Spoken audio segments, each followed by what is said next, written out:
Hello everyone, I'm Amit Singh and I welcome you at Ariza Talent. In the last class, we were discussing about the laws of motion. We started laws of motion, and the last class we were at the second law of motion. What second law of motion is? The external force acting on any system is directly proportional to rate of change of linear momentum. That is, F is equals to, that proportionality constant is 1 if, then F external is equals to dp by dt. Based on this, we solved some numericals. Now today, before going to the third law, we'll do some more numericals based on this. Okay. So, I have written on the question itself. So this is the question. The linear momentum of a particle is given by this: P equal to A plus BT square. Now it's a very good thing that we are starting the lecture with a numerical. So this momentum is A plus BT square. T is the time, AB are the constant. The force acting on the body varies directly as, that is, we have to calculate the force that and how this force is varying with time. So we know that F is equals to dP by dt. So F is equals to, the value of P is A plus BT square. Fine. So A is constant. So the differentiation of constant is 0 plus T square, differentiation of T square with respect to T is 2T. So it is 2BT. That is F directly proportional to T power 1. If directly proportional to T power 1, that is B for Bombay is the correct answer. Okay. Now moving to the next one. I think this is very simple. Now the next one is based on this again, dP by dt. That is, force is what? A rate of change of linear momentum. I repeat, what is meant by the term rate? That is change that has taken place in 1 second. Okay. A ball of mass 3 kg moving with a speed of 10 meter per second. Strike a wall at an angle 60 degree as shown in the figure. Okay. The ball rebounds at the same speed and remains in contact with the wall for 0.2 seconds. The force exerted by the ball on the wall is. You are getting this numerical. Similar numerical we did in the last class. When we dropped a ball from 20 meter height, it strike with the ground, it remains in contact for 0.01 second and rebound up to a height of 5 meter. Okay, the answer was 6,000 Newton. I still remember. I think you all remember that too. Okay, so the profile is slightly changed. Now we have to calculate the force exerted by the ball on the wall. And what is force? Change in momentum that has taken place in 1 second. Okay, so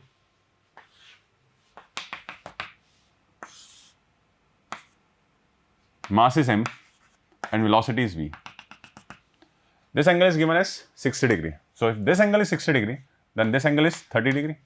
That is, ball made an angle of 30 degree with the normal. Okay, so momentum is a vector quantity and every vector quantity has components. So if this angle is 30 degree, this will also be 30 degree. So the momentum will be, or the velocity is, v cos 30 and perpendicular to it is v sin 30. Now it rebounds at the same angle, at the same speed, that is m moving with velocity v. If this angle is 30 degree, then correspondingly this angle will also be 30 degree. Fine. So this will be v cos 30 with a negative sign. Why with a negative sign? Because if this is v cos 30, then this should be minus v cos 30 and this is v sin 30.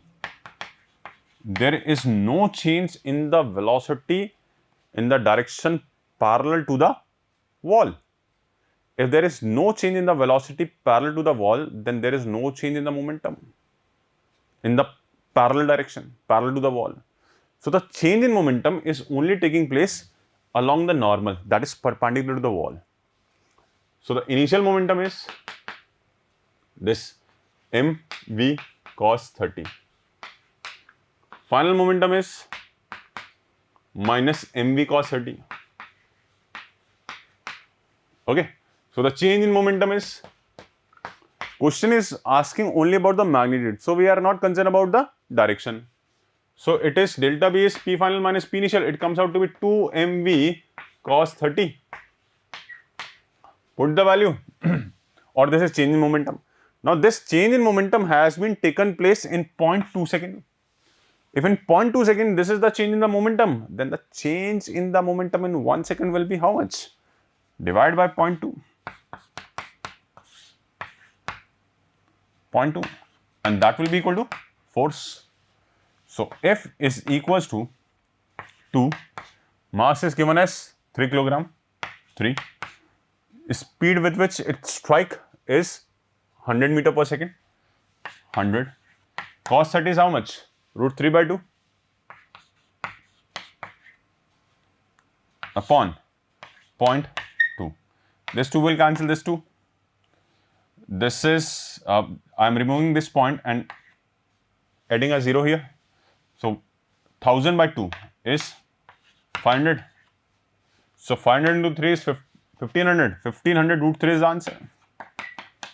1500 root 3 Newton is the answer. That is the force exerted by the ball on the wall. Okay? So this A for Agra. A for Agra is the correct answer. Clear? That we have to just calculate the change in momentum and then change in momentum that has taken place in 1 second. Okay. Now one more. As I'm rubbing this. Okay. Now this is not based on this F is equals to dp by dt. It is based on that F is equals to ma. F is equals to ma. The question is, what the question is? A rocket of initial mass 1500 kilogram ejects gas at a constant rate of 10 kg per second. 10 kg per second is what? dm by dt. With relative speed of 5 km per second.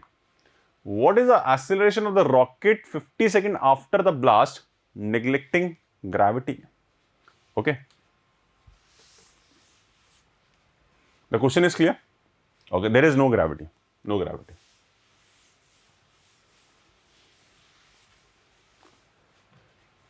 Okay. So first, calculate the force. In how many ways you can calculate the force? That is, force can either be m dv by dt or v dm by dt. So here, velocity remains same or the speed remains same.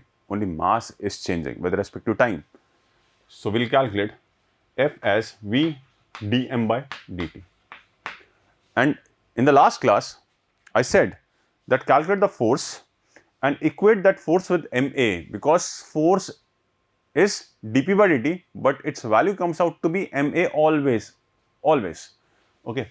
So F is how much? The value of v is 5 km per second. 5 km per second, that is 5000 meter per second, and the value of dm by dt is 10 kg per second. So the value of dm by dt is 10, and that should be equal to mass into acceleration. Now mass of rocket, but question is not asking about the initial acceleration. Question asks the acceleration after 50 seconds. Now the mass ejected by the rocket in 1 second is how much? 10. So in 50 seconds, it will eject a mass of how much mass of the gas that has been ejected by the rocket in 50 seconds? That is 500 kilogram. Initial mass of the rocket is 1500 kg. Mass of the gas ejected from the rocket in 50 seconds is 500 kilogram. So the remaining mass is how much? 1000 kilogram. That is 1500 minus 500.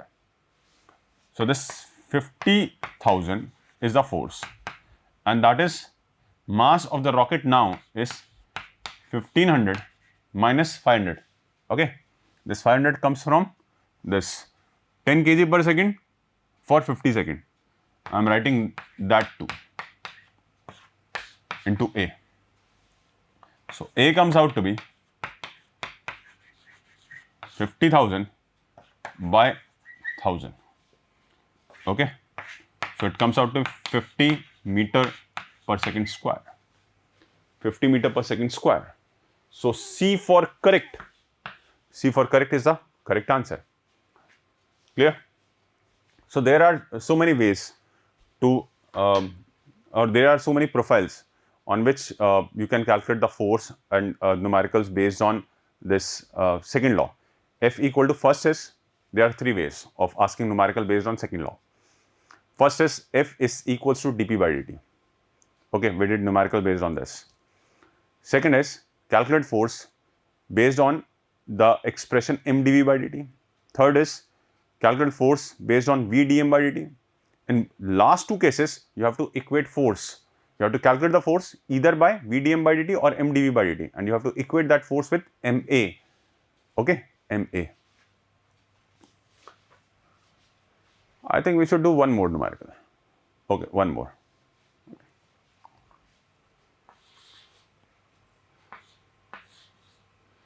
There is a block of mass 2 kg. Okay, and a water jet is striking horizontally to this block with speed of 10 meter per second. And the jet, and the water jet is coming at a rate of, or the jet is coming from the pipe at a rate of 4 kg per second. You have to calculate the initial acceleration of the block. This is the question. You have to calculate the initial acceleration of the block. Okay. Again, this 4 kg per second is what? dm by dt. That is, in 1 second, 4 kg of water is coming out from the pipe. So calculate force. It is V, dm by dt is 4, and that is equals to mass, and this is the force, and that force should be equal to, this force is exerting on a block of mass 2 kg. So that should be equal to 2A. This will cancel this 20. So A is equals to 200 meter per second square. Okay, not 40. Oh, it is 4, not 40. Oh, that's why I was thinking. V dm by dt is 4, and that is equal to 2A. So A comes out to be 20 meter per second square. Okay, sometimes even I also do silly mistakes. This silly is very problematic. Even when I was giving my entrance, I still remember. It's about inorganic chemistry. I was very poor in inorganic chemistry because I'm not able to mug the things. Numerical part was strong. So there was a few problems. They were all objective. So I had no clue. Not exactly no clue, but more or less. So I did physical and organic very fast. So I tried to tick based on, I want to make a that time logical guess. So I tried, and you know that out of how many, out of 3, all 3 were wrong, and there were negative marking too. So yeah, even sometimes it happens. Even in maths, because I used to do calculation very fast, and during my entrance time, that time I was extremely fast. I'm writing. It happens with you also. Many of you have come across this situation, that I'm writing an equation, but in my mind I'm doing the next to next equation calculation. So I have written that 4 by 5 as 0.4. I did that in the entrance. Yeah, in the entrance. And that 4 by 5 is equals to 0.4, and there was an option. present, 0.4. I ticked that. Then after I came back at home, I thought, oh shit, but that shit, it was a big shit because it takes 1 year to clean that big shit. So avoid doing that shit, at least during the paper. That's why I keep motivating you to do a lot of calculation, because it's better to do the shit right now rather than doing the shit. Oh, what's the difference between shit doing at home and doing shit at exam? Because in exam time, if you do the shit, it's a big shit, and it takes 1 complete year to clean that big shit. So avoid doing that. And how you can avoid that doing big shit in the exam? Just practice a lot. Practice what? Numerical. Not, you don't have to practice doing shit at home. Okay. So keep doing a lot of numericals. Okay. So now that's all for this second law. Now we are moving to the third law. Okay. So I have switched off this slide.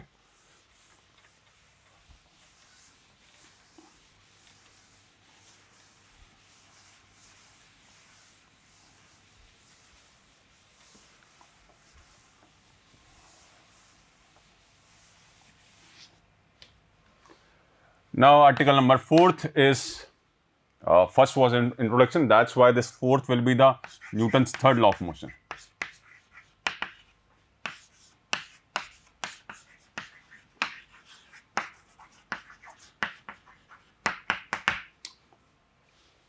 For every action, there is an equal and opposite reaction. Everybody knows.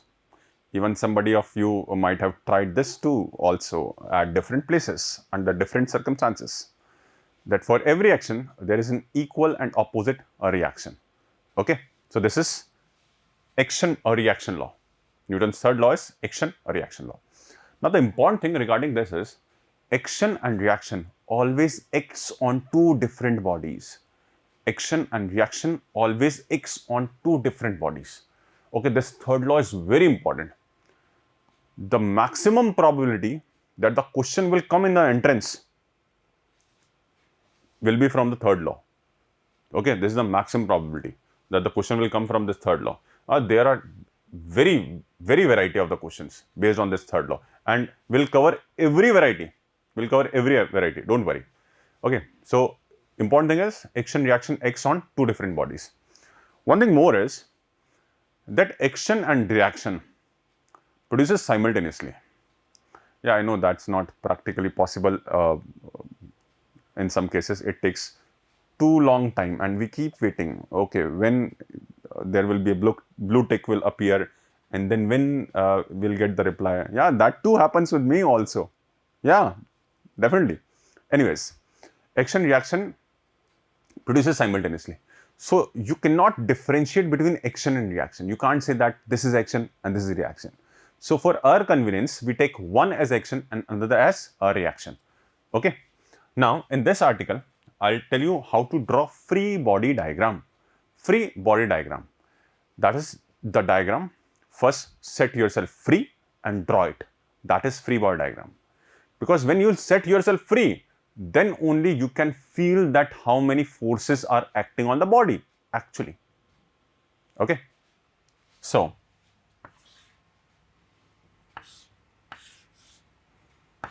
a block of mass m is placed on a horizontal table or any surface. The first force that should always click on at your mind is mg. Wait, this is the first force that always should click, and this is always vertically downward. So mg is vertically downward. So the normal reaction in this block performed action of mg to the ground. Then ground will give reaction, and that is equals to mg in the upward direction, vertically upward. We call it normal reaction. Why we call it normal reaction? Because it is always perpendicular to the surface. Always perpendicular to the surface. Clear? This is A.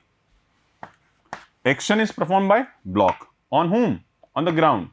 Reaction is given by ground. To whom? To block in the opposite direction. Clear? Action on the ground and reaction on the block. Action, reaction always acts on 2 different bodies. Clear? Now another is block on a table and a block on a block. Okay. So always start from top. Always start from top, huh? So this is mg. Okay. This is the action performed by small m on capital M. So this capital M will give the reaction to small m n1 and that is equals to mg. Now these combined block will perform action of m plus mg and it will get a reaction of m plus mg.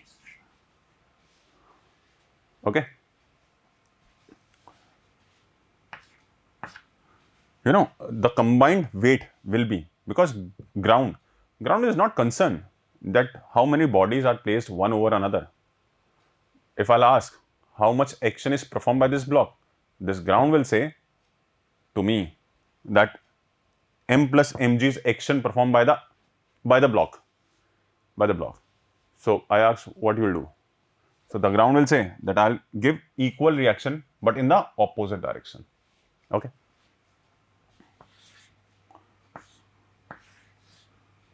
This is m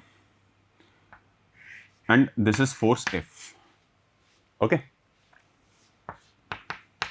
mg is the first force, n is the normal reaction. Okay. Now the block is at rest in vertical direction. That is, it remains in contact. So if it is not moving in the vertical direction, that is, it keep in contact with the ground, that means the net force in the vertical direction should be 0. That is, upward force should be equal to downward force. That is, n plus F should be equal to mg. That is, n is equals to mg minus F. Okay. Another case, m, and now you are pushing it down with F. So it is mg. This is normal reaction. Now the block is not going anywhere. That is n. Upward force should be equal to downward force. So upward force is n and that is balanced by this mg plus F. In this case, as action is more, so the reaction will also having more value as compared to here. Okay. Now some more free body. Okay, moving to that side.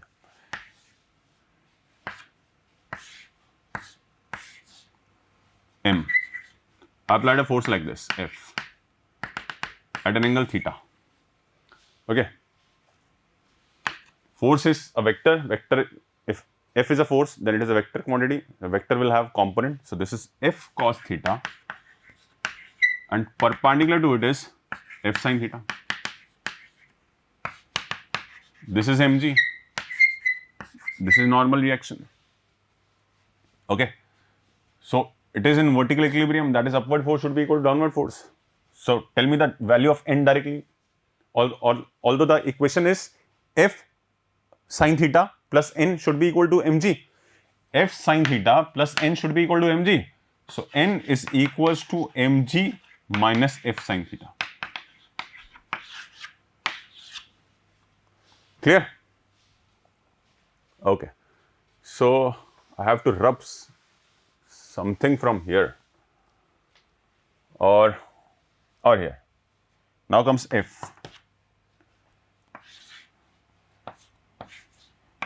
This is M and you applied a force like this. You are pushing the block. Okay. And this angle is theta. So it is F cos theta and this is F sin theta. This is mg and this is n. Now upward force should be equal to downward force.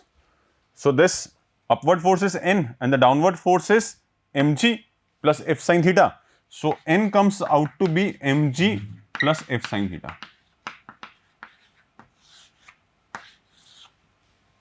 Fine. What about this f cos theta? Here and in the last part also. In the last part also. Here also. Here also. What's the function of this f cos theta? It will try to move the block in the horizontal direction. Okay. This will change the normal reaction, and this is the component of the force which is responsible for the motion of this block. Okay. Some more.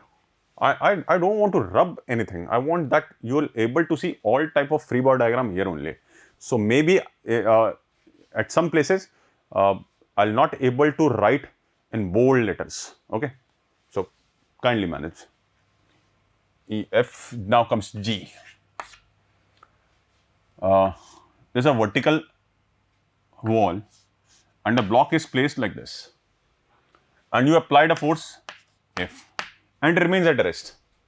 Okay, like I am doing. I am applying a force to the duster and it is at rest with respect to this board. Okay, so mg is acting vertically downward. mg is acting vertically downward, but it has no contribution. It will not be having any contribution in providing the normal reaction. The action performed by this block on the wall is not mg. mg is parallel to the wall. So mg is not having any component. mg is not having any component which is pushing the wall. So F is the force. So the normal reaction will be in the opposite direction, and that is equals to F. Fine. Okay. Very important. Now comes the inclined plane. Inclined at an angle theta. This is very important. Okay. It will be with us for very, very long time. A block is placed like this. Now we have to calculate the normal reaction. mg is vertically downward. This is 90. This is theta. So this angle should be 90 minus theta. 90 minus theta. If this is 90 minus theta,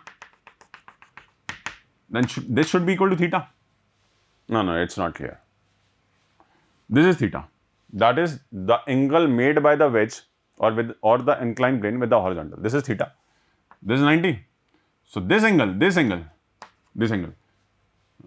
I am hoping that you are able to see.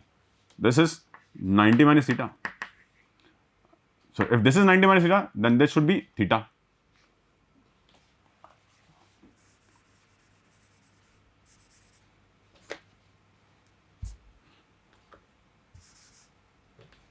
Okay.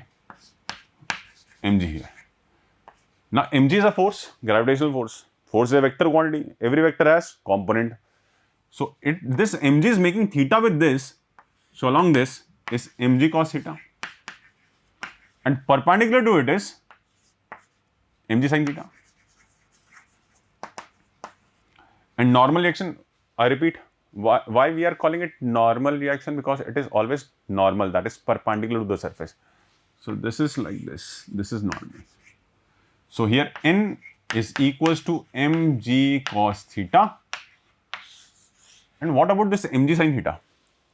mg sin theta is that component of the force or that component of the weight because of which this block tries to come down along the inclined plane. You all,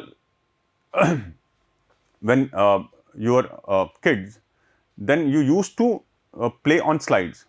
So you move on the slide not because of weight, because of the component of weight, and that component of the weight is mg sin theta. Okay, not because of mg, it's because of a component of the weight, and that is mg sin theta. Clear? One more.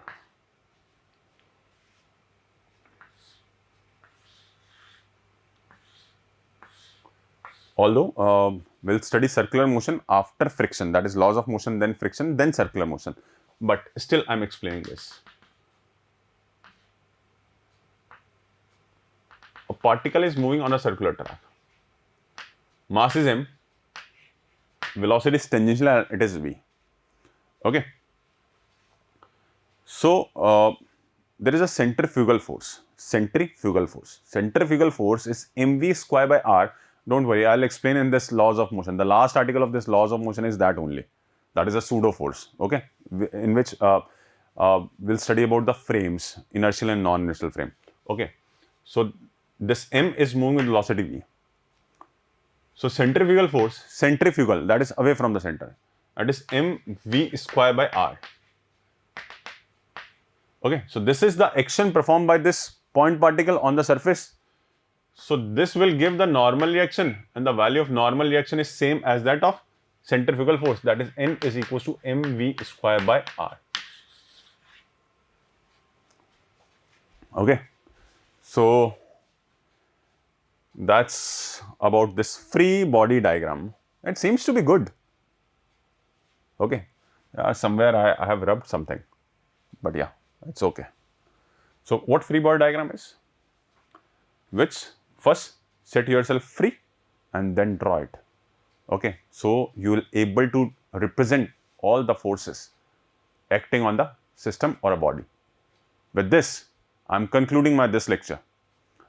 In the next class, we'll do the numericals, all types of numericals. Till then, keep enjoying physics with me. Bye and take good care of yourself.